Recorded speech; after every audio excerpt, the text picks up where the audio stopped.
안녕하세요. 안녕하세요. 네, 간단한 자기소개 부탁드립니다. 네. 저는 서울 서대문구에 위치한 감리교 신학대학교에서 기독교 심리상담 전공을 담당하고 있는 권진수 교수라고 합니다. 예, 반갑습니다. 반갑습니다.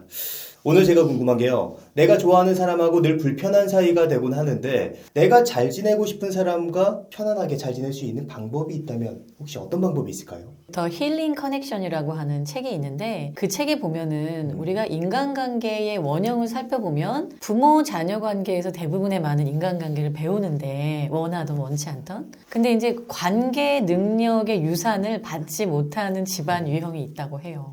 근데 부모한테 유산을 많이 받으면 좋지만 부모한테 유산을 못 받으면 어떡합니까? 자기가 벌어야죠. 그렇죠. 예. 자수성가 하는 사람 많잖아요. 저는 관계도 똑같은 것 같아요. 관계의 유산을 받지 못하는 가정 유형이 있다.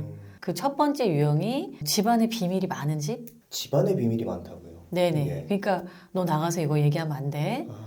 아빠가 술 마셨다고 얘기하면 안 돼. 우리 주식 투자했다가 망했다고 얘기하면 안 돼. 이렇게 자녀들에게 우리 집안은 문제가 많은 집안이야. 우리 집안은 비밀이 많은 집안이야 라고 계속해서 통제하는 집이 있거든요. 그렇게 해서 성장하는 사람들은 나는 내가 경험하는 것을 있는 그대로 솔직하게 다 말하면 안 되는 사람이구나. 이걸 배우게 되는 거예요. 그렇게 됐을 때 그 사람이 갖는 감정이 수치심이에요. 그렇기 때문에 수치심이 많은 사람들은 자존감이 낮죠. 예. 그리고 자꾸 자신을 포장하려고 하죠. 그러니까 자연스럽게 인간관계를 하기가 어려운 거예요. 처음에는 괜찮아요. 처음에는 이게 우리 인간관계가 할 수 있는데 이게 친밀한 연인 관계나 직장 관계에서 이렇게 깊게 그 사람을 알아가려고 할 때는 이제 문제가 생기는 거죠. 그래서 그런 가정에서 성장한 경우에는 관계 능력의 유산 중에서 솔직하게 자신을 표현할 수 있는 능력을 배우지 못하는 가정 유형이 될 수 있다. 그렇게 말할 수 있죠. 예. 그리고 두 번째 가정 유형은 어떤 가정 유형이 될 수 있냐면 자기가 어렸을 때 엄마 이거 너무 예뻐. 아빠 이거 너무 재밌다. 이렇게 뭔가 자기가 경험하는 걸 그때그때 이야기하고 그때그때 표현하면서 누가 리액션을 해줘야 되잖아요. 그쵸? 그죠. 그래서 우리가 공감하는 거를 우리가 무한도전에서 배웠잖아요. 그래서 공감은 어떡하냐 그랬더니 유재석이 그렇구나. 네. 그러니까 이게 좋아 나빠라고 할 때 부모가 옆에서 그랬구나라고 해줘야 되거든요. 근데 집안에 부모가 없는 경우 두 가지예요. 하나는 아예 신체적으로 없는 경우, 그래서 내가 뭔가를 물어보고 리액션을 해줄 대상이 아예 없는 경우도 그렇고요. 또 하나는 집에 누가 있긴 있는데 너무 기계적으로 밥만 주고 공부하라고 하는 그런 욕구 때문에 정서적인 욕구를 그때그때 들어주지 못하는 경우. 그래서 이런 경우에는 내가 아무리 얘기해도 리액션이 없구나. 이런 사람들은 무기력해집니다. 무기력해지는 사람들은 어떨까요? 자기 자신감 있게 자기 표현을 못하기 때문에 그런 사람하고 대화를 하면 재미가 없죠. 세 번째 가정의 유형은 뭐냐면 바로 애가 엄마 아빠를 돌봐야 되는 경우예요. 애어른인 경우. 그래서 너무 어릴 때부터 엄마 아빠의 눈치를 보면서 엄마 아빠가 잘못되면 어떡하지? 엄마 아빠를 자기가 돌봐야 되는 경우에는요. 어린아이가 표현해야 되는 정서적인 신체적인 표현들과 돌봄을 받고 자라지 못하기 때문에 커서도 여전히 애어른인 상태인 거예요. 그러니까 어릴 때는 어른같이 행동하고 어른이 돼서는 해결되지 않은 어린 시절의 욕구가 남아있기 때문에 애처럼 행동을 하는 거죠. 그러니까 일반적인 사회생활을 할 때 크게 문제가 되지 않을 수 있는데 부모 자녀 관계라든가 연인 관계에서는 그게 다 드러나기 때문에 이 사람은 왜 이러지? 하는 그런 실망감 때문에 관계가 이어지기 어려울 수 있다라고 하는 거죠. 그래서 그렇게 관계의 유산을 받지 못하는 가정에서 성장한 사람들은 성인이 되어서도 관계를 잘 유지하기 어렵다라고 하는 건데 여기서 반전이 있어요. 그러면 여러분들이 나는 어떡하지? 관계 파산이야. 그런 사람이 저예요. 예.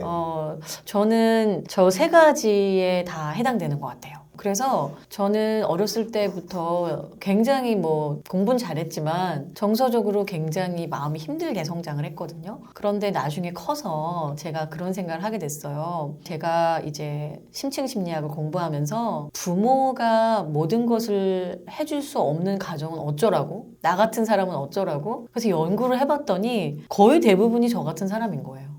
그러니까 여러분들이 이 강연을 들으시면서 나는 어쩌라고 해서 마음이 쿵 하셨다면 우리 모두가 다 그런 거예요. 우리 모두 다 관계하는 방식을 제대로 배우지 못했고 우리 부모님들은 먹고 사느라고 최선을 다해서 우리를 키워주셨어요. 그것으로 부모님은 최선을 다하셨고 관계적인 자산을 줄 수 있는 가정이 있었다면 좋았겠지만 관계적인 자산을 주지 못하는 부모님들도 여전히 최선을 다하신 거예요. 문제는 그 관계의 자산이 필요하잖아요. 그죠? 그렇죠. 그러니까 어떻게 하면 된다고 그랬죠?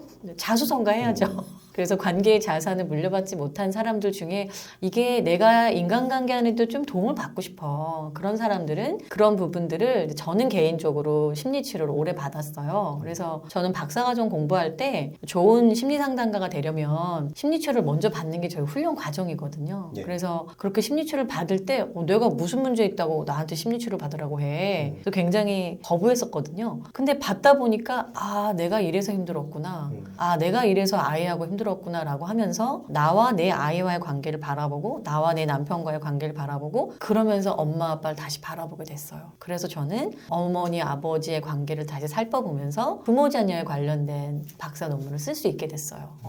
그렇다면 만약에 지금 상담을 받는 게 어려운 사람들이 있을 수 있잖아요. 네네. 그런 사람들이 조금 어린 시절에 겪었던 그런 아픈 상처들을 좀 극복하고 더 괜찮은 사람이 되기 위해서는 어떤 방법을 취하는 게 좋을까요? 그래서 제가 개인적으로 이렇게 추천하는 방식은 자서전 쓰기. 자서전 쓰기요. 네네네. 자기의 삶을 한번 돌아보는 거죠. 그래서 우선 제일 쉬운 방법 중에 하나는 뭐냐면요. 그냥 크게 한번 돌아보세요. 내 인생에 가장 중요한 영향을 주었던 5가지 사건은 뭘까? 그래서 그 5가지 사건을 한번 이렇게 적어보면서 한번 자기가 바라보는 거예요. 나는 이런 사건들을 내가 중요하다고 생각하는 사람이었구나. 근데요, 어떤 사람은 그 5가지 인생의 중요한 사건을 써보세요 라고 했을 때 굉장히 재미있는 이벤트 중심으로 쓰는 사람이 있고요. 어떤 사람은 굉장히 상처받은 트라우마 중심으로 쓰는 사람이 있어요. 그러면 그것부터가 이제 내가 나를 객관화하는 작업이겠죠? 아, 나는 세상을 상처 중심으로 보고 있었구나 라는 걸 만약에 느낀다면 한 번 더 풍성하게 바라보는 거죠. 아, 이때 내가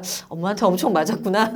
나 이때 가출했구나. 그럼 그때 일을 우선 써보세요. 자기 상처를 먼저 써보세요. 그리고 나서 한번 생각해 보세요. 지금 나는 어떻게 살고 있지? 이때 어렸을 때 있었던 일을 통해서 나는 무엇을 배웠지? 어떤 상처가 여전히 남아있지? 그래서 충분히 자기 상처를 애도하고 이 상처는 내가 이제 접고 가도 되겠다라고 하는 마음의 애도를 충분히 하고 나면 그때 좋은 일도 있었네? 그래서 마음속에 슬픔이 충분히 애도가 되면 그때 마음에 새로운 스펙트럼이 열리기 시작해요. 여기서 내가 어렸을 때 안 좋은 경험을 했던 게 애도가 안 되는 사람들도 있을 것 같아요. 안 되는 사람도 많죠. 예. 애도가 안 되는 사람들을 우리가 이제 애착 트라우마, 애착 외상이 있는 사람이라고 이야기합니다. 애착 외상이 있는 사람한테 절대 해서는 안 되는 말이 뭐냐면 이제 그만해. 너 벌써 몇백 번 얘기했어. 너 나이가 몇 살인데 그러니? 이렇게 얘기하거든요. 근데 이렇게 생각하시면 좋을 것 같아요. 위기라고 하는 개념 안에 스트레스가 있고 트라우마가 있어요. 그런데 스트레스는요, 삶의 일부분이에요. 그래서 스트레스는 극복할 수 있어요. 그리고 스트레스는 성장할 수도 있어요. 그런데 트라우마는요, 예. 삶 전체가 무너지는 거거든요. 그러니까 남들이 보기에는 야, 너 뭐 그런 거 갖고 그래 라고 이야기할 수 있지만 그때 당시에 그 어린 시절의 상처가 그 사람의 마음을 전부 무너뜨리는 경험을 이 사람이 했다라고 주관적으로 고백한다면 그게 그 사람의 트라우마인데 그 트라우마는 극복하기 어려울 수 있다. 그래서 그럼 어떻게 해야 돼요? 그러면 트라우마 있는 사람 극복할 수 없다고 하면 어떻게 해야 되죠? 트라우마는 극복하기 어렵다는 거를 인정해주면 돼요. 극복을 못한다가 아니라 어렵다라는 거죠. 네네네. 예. 그게 당신에게는 참 트라우마로 남았군요. 참 극복하기 어려우시겠어요. 라고 그 인정해주면 돼요. 그 인정해주면서 이 사람이 이야기할 때 우리가 보통 10번, 20번까지는 듣지만 200번, 300번 하긴 어렵죠. 그쵸? 그럴 때 아, 그렇게 아픈 상처가 있다면 전문가에게 이야기를 듣고 공감받아 보는 거는 어떨까라고 하는 것을 우리에게 강요할 수는 없습니다. 그러나 그 사람이 그 길로 갈 수 있도록 우리가 지지체계가 되어주는 거죠. 또 치유할 건 치유할 것을 판단하지 못하는 그 혼란이 사람을 더 괴롭게 만들어요. 그래서 정확한 병식을 가지고 내 상태를 바라볼 수 있도록 도와주자. 그러기 위해서는 우리가 자서전 쓰는 게 좋은 시작이 될 수 있다라고 하는 거죠. 그래서 가장 중요한 거는 자기 삶을 자신이 좀 객관화해서 바라볼 수 있는 여러 가지 방법을 사용해 보셔라. 그런 거죠. 예. 그럼에도 불구하고 인간관계에 관계에서 어려움 없이 잘 지내고 매력적인 사람들도 있을 것 같아요. 이런 사람들은 그렇다면 어떤 특징을 가지고 있기 때문에 그런 걸까요? 이런 사람들은 이제 네. 능력이 있는 사람이라고 말할 수 있죠. 어떤 능력이냐면 네. 사람들이 능력 있다 그러면 어떤 능력을 얘기하죠? 보통 일반적인 능력이라고 하면 돈 잘 버는 그죠, 능력. 이거죠. 근데 이제 제가 얘기하는 능력은 관계 능력이에요. 그럼 도대체 관계 능력이 뭐냐? 관계 능력이 있다고 하는 거의 가장 중요한 특징은 뭐냐면요. 자기 자신이 누군지를 아는 사람이에요. 다시 말하면 완벽한 사람이라는 뜻이 아니고요. 내가 관계 유산이 없는 사람이다. 뭐 내가 스트레스가 있었다, 트라우마가 있었다라고 하는 자기 상태를 잘 파악하고 있는 사람이에요. 그리고 상대방이 어떤 사람인지도 파악할 수 있는 능력이 있는 사람. 상대방까지. 네네네. 그래서 나의 상태가 어떤지를 파악하고 상대방이 어떤 상태인지를 파악할 수 있는 능력이 있는 사람. 그래서 관계 능력이 있는 사람의 가장 중요한 특징은요. 나의 상태에 맞게 나를 돌볼 수 있는 사람이야. 그러니까 트라우마가 있으면 거기에 따라 나를 돌보면 되고 예. 내가 만약에 의사소통 능력이 없다면 없다고 하는 걸 인정하고 관계를 시작하는 사람. 제가 좀 말수가 적어요. 말을 많이 안 해도 이해해 주시기 바랍니다. 그럼 상대방이 말을 안 해도 답답하지 않잖아요. 그리고 예를 들면 요즘 뭐 MBTI 이런 거 많이 하잖아요. 그쵸? 네. MBTI가 뭐세요? 저 INFP입니다. INFP세요. 저는 ENFJ예요. ENFJ. 예. 예. 그럼 어때요? 우리가 저분은 ENFJ, INFP 나를 알고 상대방을 알면 백전백승이죠.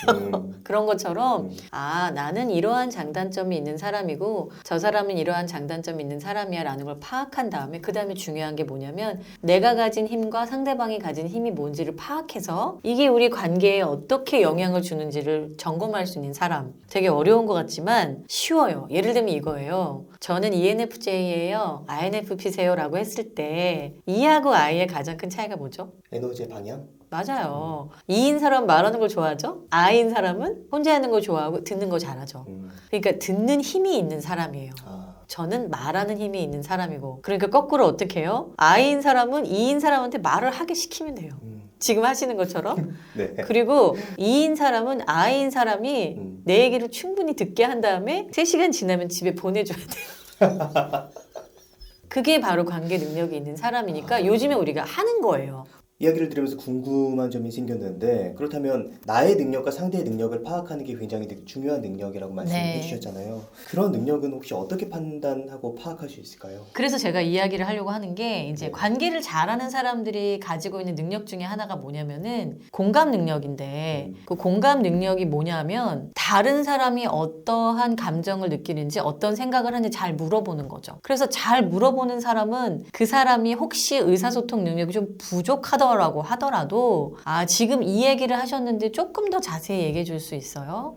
그게 정말 단점이라고 생각하시는지 조금 더 구체적으로 얘기해 주셨으면 좋겠어요 라고 해서 상대방이 안전하게 자기 이야기를 할 수 있는 그걸 끌어낼 수 있는 능력이 있는 사람은 자기를 파악하는 능력이 있는 만큼 상대방이 어떤 사람인지 파악할 수 있는 능력도 있는 거죠. 그러기 위해서 중요한 게 저는 상대방에 대한 관심이라는 생각이 들었어요. 상대방에 대한 관심이 있어야 저 사람이 왜 저렇게 이야기를 했지? 그러면서 한 걸음 더 들어가서 그 사람의 진짜 속내를 물어볼 그런 기회가 생기는데 관심이 아예 없으면 그렇구나 하고 넘어가 버릴 것 같거든요. 그렇죠. 예. 그래서 우리가 뭐라고 얘기를 하냐면 자기가 정말 사랑하는 사람한테 조율할 수 있는 능력이 있어야 된다 이렇게 얘기합니다. 조율이요? 우리가 피아노 조율한다고 얘기하잖아요. 밥 먹었니? 그래 공부해라. 이렇게 대화를 우리가 할 수도 있지만 밥 먹었어? 뭐 먹었어? 맛있었어? 그게 맛있었구나. 오늘은 무슨 공부할 거야? 그 공부는 재밌는 거야? 라고 튜닝을 해줘야 되는 거예요. 튜닝. 조율을 해주면서 진짜 이 사람이 뭐를 맛있게 어떤 느낌으로 먹었는지를 대화를 맞춰가는 능력. 그래서 얘가 나 진짜 오늘 햄버거 맛있게 먹었어 엄마라고 하는 얘기를 기분 좋게 할 수 있게 조율해 줄 수 있는 그런 능력이 있어야 된다고 하는 거죠. 그래서 그걸 조금 다르게 이야기한다면 제가 오늘 인간관계 할 때 진짜 중요한 거 2가지를 제가 좀 말씀드리고 싶은 게 상호성과 진정성이에요. 진정성이라고 하는 건 뭐냐면 내 모습 그대로 저 이런 사람이에요. 저 부족한 사람인데 좀 노력하고 있어요. 저 트라우마 있는 사람인데 여기는 아프지만 아직까지 여기 심장을 활활 타오르고 있어요. 자기를 그대로 자연스럽게 드러낼 수 있는 사람. 그런 사람이 아름다운 것 같아요. 저는 최근에 그 이지선 교수가 이화여자대학교의 교수로 임용됐다. 그 정말 화상당한 상처를 입고 어렵게 상처가 극복되셨는데 결국에는 자기 그 상처를, 자기 트라우마를 얼굴에 그대로 갖고 있지만 삶으로 수용하고 자기 삶을 살아간 정말 너무너무 훌륭한 교수님이신 것 같아요. 그런 것처럼 진정성 있게 자기를 최선을 다해서 치료하려고 노력하는 모습, 그리고 나서 자기를 수용하려는 모습을 보여주는 사람은 빛이 나는 사람이죠. 그러니까 그런 사람한테는 사람들이 다가가고 싶죠. 그리고 또 하나는 상호성인데요. 나만 바라봐줘 라고 하는 사람은 자기애적인 사람이죠. 근데 상호성을 갖고 있는 사람은 나 이런 사람이야. 넌 어떤 사람이야? 반반 나눌 수 있는 사람이에요. 내가 힘든 것도 충분히 너 들어줘. 근데 30분 나 들었으니까 이제 내가 너 힘든 것도 들어줄게 라고 할 수 있는 상호적인 공감을 할 수 있는 사람이 진정성 있게 자기를 보여준다면 꼭 100% 치료가 안 됐더라도 또 자기 단점이 있는 사람이라도 괜찮지 않아요? 그런 사람? 그리고 우리가 다 그런 사람 아니에요? 그러니까 우리가 친구가 있고 네. 또 사회생활을 하고 그러는 거죠. 예, 완벽해서 그런 건 아닌 거죠. 지금 말씀해주신 얘기를 들어보니까 나는 얼마나 사람들에게 나의 진짜 제대로 된 나의 모습을 보여주었는가, 그리고 나는 사람들에게 얼마나 큰 관심을 가지고 임했는가에 대해서 생각해보는 시간이 되었네요. 네. 마지막으로 하고 싶으신 말씀이 있다면 어떤 게 있을까요? 오늘 이렇게 인간관계에 대해서 함께 우리 선생님과 이야기를 나눌 수 있어서 너무 감사하고요. 저는 제 스스로가 관계의 유산을 받지 못했다고 생각했지만 그래도 최선을 다해서 저를 키워주신 부모님께 감사드리고 대신에 못 받은 것은 제가 자수성가해서 지금 이렇게 관계에 대한 전문가로 살아가려고 노력하고 있거든요. 그러니까 여러분들도 혹시 저와 같은 그런 비슷한 경험이 있으시다면 늦지 않았어요. 여러분들도 관계에 자수성가를 하실 수 있는 분들이 되시기를 응원하겠습니다. 네, 오늘 권진숙 교수님을 모시고 인간관계에서 나를 파악하고 그리고 상대방과 잘 지내기 위해서 우리가 어떤 것을 해야 하는지에 대한 이야기를 들었습니다. 그럼 오늘의 심리학은 여기까지 하도록 하겠습니다. 좋은 말씀 해주셔서 감사합니다. 감사합니다. 감사합니다.